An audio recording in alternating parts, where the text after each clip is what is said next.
જવાબ જેલમાં નાખ્યા ત્યારે માન્ય અરવિંદજીને ભગવત માનજી આવ્યા છે. એનું સ્વાગત કરીએ.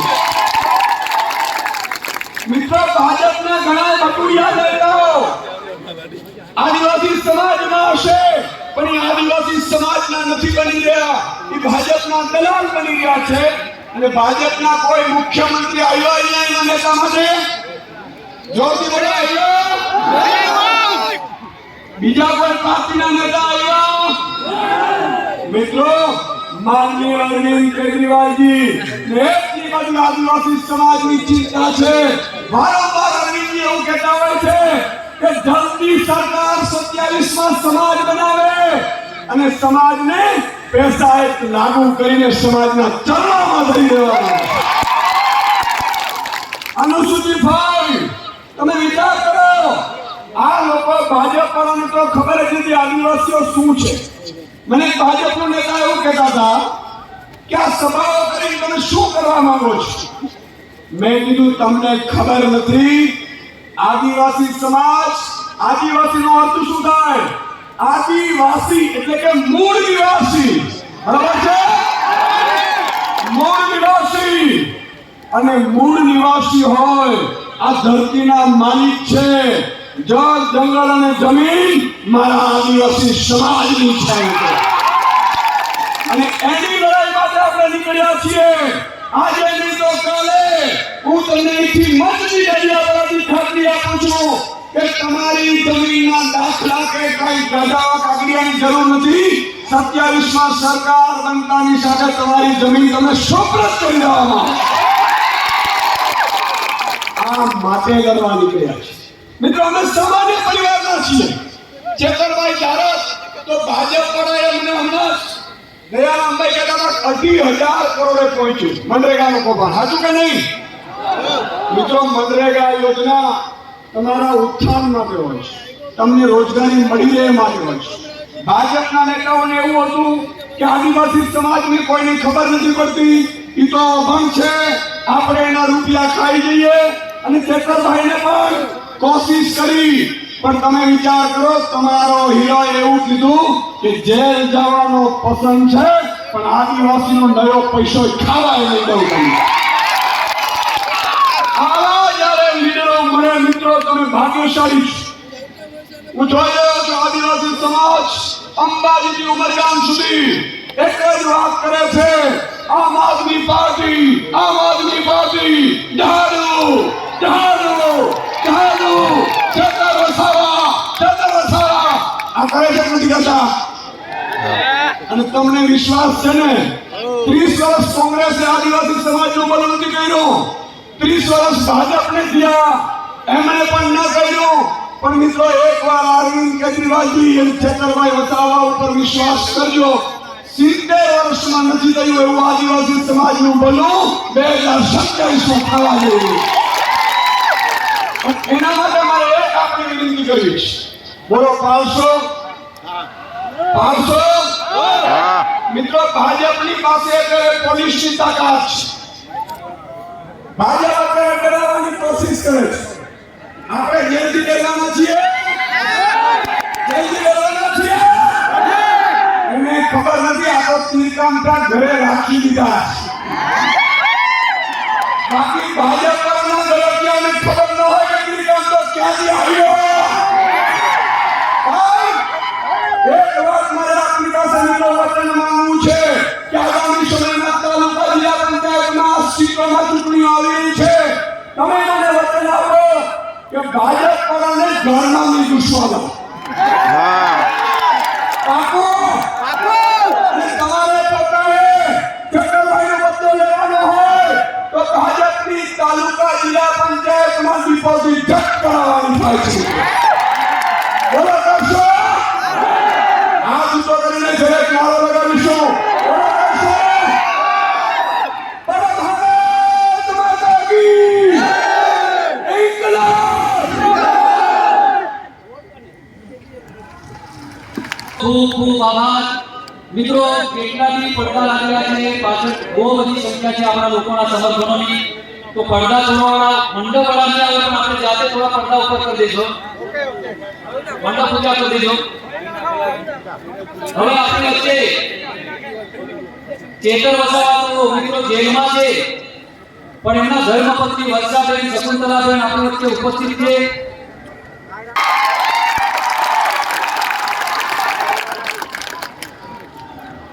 ડેડિયાપાડાના ધારાસભ્ય શ્રી ચેતર વસાવાના પત્ની વર્ષાબેન આવી ગયા છે.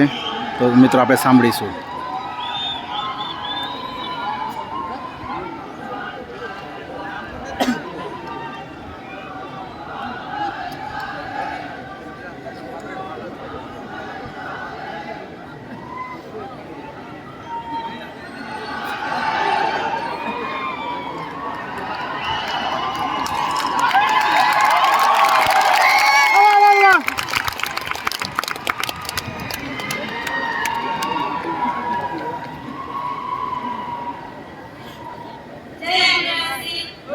જય આદિવાસી, જય જવાહર. આપણે જન સમર્થન કાર્યક્રમ રાખ્યો છે એટલે પહેલા તો હું બધાનો આભાર માનું છું. આ ચોમાસાના દિવસો છે, ખેતીવાડી કામ મોટી સંખ્યામાં આવ્યા છે, એટલે અમે અમારા પરિવાર તરફથી તમારા બધાનો ખૂબ ખૂબ આભાર માનીએ છીએ.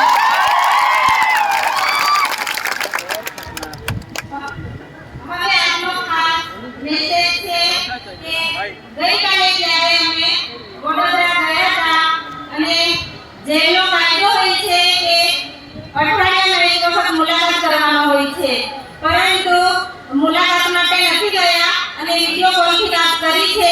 આપણા બંને મુખ્યમંત્રીઓને પણ અમે વાત કરાવી છે. એટલે આપણા ધારાસભ્યએ મારા લોકોને મારા વતી મેસેજ આપજો એવું કહ્યું છે. એટલે હું તમને જે મેસેજ આપવા કીધો છે તે હું તમને એનાથી વાંચી સંભળાવું છું, તો તમે બધા ધ્યાનથી સાંભળજો.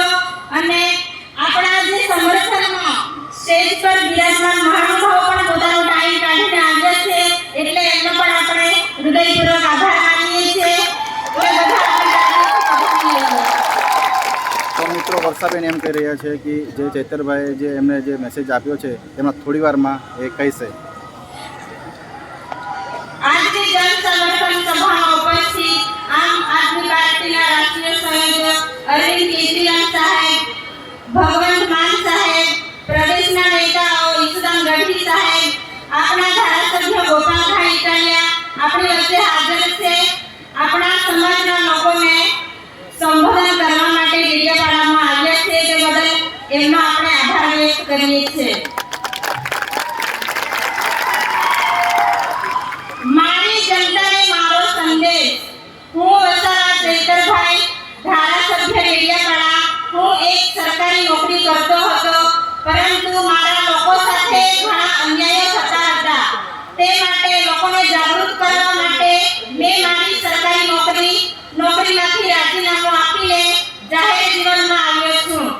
ત્યાર પછી 2 ટર્મથી જિલ્લા પંચાયતની સીટ પર લોકોના ખૂબ સારા કામ કર્યા છે અને ત્યાર પછી લોકોએ મારી સ્વીકાર કરી લીધી અને આગળ ધારાસભ્યની સીટ લડ્યા પછી તેમાં પણ લોકોએ મને ખૂબ સારો સાથ સહકાર આપ્યો છે અને ધારાસભ્યની સીટ જીત્યા છે. ધારાસભ્ય બન્યા પછી એક પણ દિવસ ઘરે મેં આરામ કર્યો નથી. હર હંમેશા લોકો માટે લડતો રહ્યો છું. મારા લોકો સાથે સરકાર ખૂબ મોટા અન્યાય કરી રહી છે, તેની સામે મેં ગાયો ચઢાવીને લડત આપી છે. તે સરકારને ગમતું નથી, એટલે મારી પર ખોટા કેસ કરીને મને ફસાવવામાં આવ્યો છે. સાચી હકીકત એ છે કે જ્યાં મીટિંગ કરવામાં આવી હતી ત્યાં એ બનાવ કશો બન્યો જ નથી, છતાં પણ આ એક બનાવટી વાર્તા ઉપજાવી છે અને ત્યાંના સીસીટીવી ફૂટેજ પોલીસ દ્વારા ગાયબ કરી દેવામાં આવ્યા છે.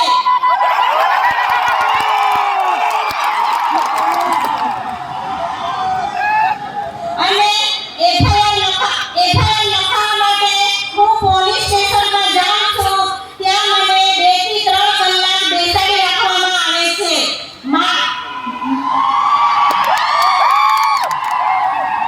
મારી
અને પોલીસ સ્ટેશનમાં હું જાઉં છું, ત્યાં બેસું છું, ત્યાં મને મારો પરિવાર મળવા આવે છે, તેની સાથે પણ મને મુલાકાત કરવા દેવામાં આવતી નથી.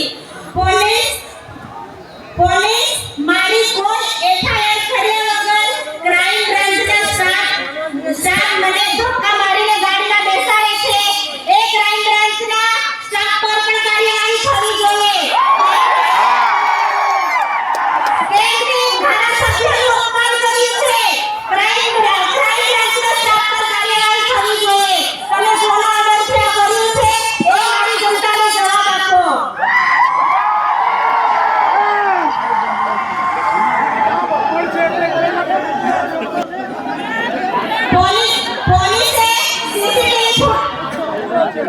પોલીસે સીસીટીવી ફૂટેજ ગાયબ કર્યા પછી મારા આગળના કેસ જેમાં હું નિર્દોષ સાબિત થયો છું, છતાં પણ પોલીસ ત્યાં રજૂ કરે છે.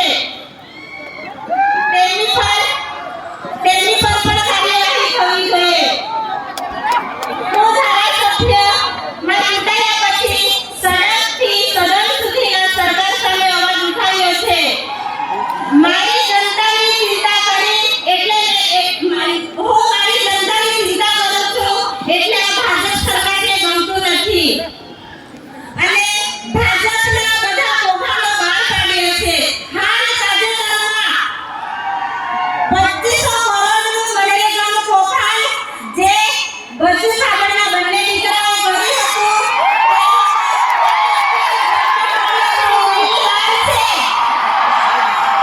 અને જે કૌભાંડ બહાર કાઢવાની છે તે અત્યારે જેલની અંદર છે. તો આ રાજકીય ષડયંત્ર છે કે નથી?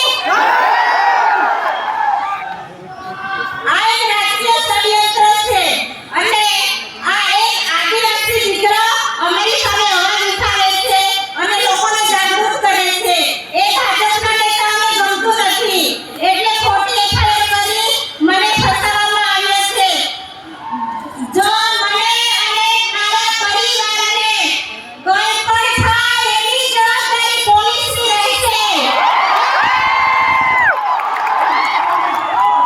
મારા અને મારા પરિવારનું મનોબળ ના તૂટે તેના માટે હર હંમેશા અમારી સાથે આવીને ઊભા રહે છે. તો અમારા પરિવારને આશા છે કે જનતા અમારી સાથે આવીને ઊભી રહેશે. મેં લોકો માટે ઘણા અવાજ ઉઠાવ્યા છે. કેવડિયામાં આદિવાસી યુવાનો પર થયેલા હત્યા માટે પણ મેં અવાજ ઉઠાવ્યો છે. કેવડિયામાં આદિવાસીના ઝૂંપડા તોડી પાડવામાં આવ્યા, રિક્ષા ચાલકોની રોજગારીઓ બંધ કરવામાં આવી, રાજપીપળા ગરીબોની દુકાનો તોડવામાં આવી, કાયમી ભરતી કરી જ્ઞાન સહાયક લાવ્યા હતા તેના માટે અવાજ ઉઠાવ્યો હતો. સરકારી દવાખાનામાં પૂરતા સાધનો નથી, સ્ટાફ નથી, વિદ્યાર્થીઓની સ્કોલરશીપ બંધ કરી દેવામાં આવી હતી તે પણ સરકાર સામે અવાજ ઉઠાવીને ચાલુ કરાવી છે. રોડ રસ્તાના કામો હોય, વન વિભાગના અત્યાચાર માટે પોલીસ દ્વારા સતત હેરાન કરવામાં આવે છે એના માટે પણ અવાજ ઉઠાવ્યો છે. ખેડૂતોના સિંચાઈ માટે અવાજ ઉઠાવ્યો છે. ખાણ ખનીજના માફિયા માટે પણ અવાજ ઉઠાવ્યો છે. નકલી કચેરીઓના કૌભાંડ માટે પણ અવાજ ઉઠાવ્યો છે. હવે ભાજપના લોકો કહે છે કે ધારાસભ્ય બન્યા પછી શું કામ કર્યું છે? તો સાંભળો કે ડેડિયાપાડા અને સાગબારામાં પહેલા 8 કરોડ અને 43 લાખના રોડ રસ્તા કામ મંજૂર કરાવ્યું છે ધારાસભ્યએ અને ત્યાર પછી 15 કરોડ 40 લાખના રોડનું કામ કરાવ્યું છે. એટલે આ ધારાસભ્યનું કામ બોલે છે. હવે આજે દુઃખનો સમય છે. તમે અમારી સાથે ઘણી મોટી સંખ્યામાં ઘણી દૂરથી બધા આવ્યા છો.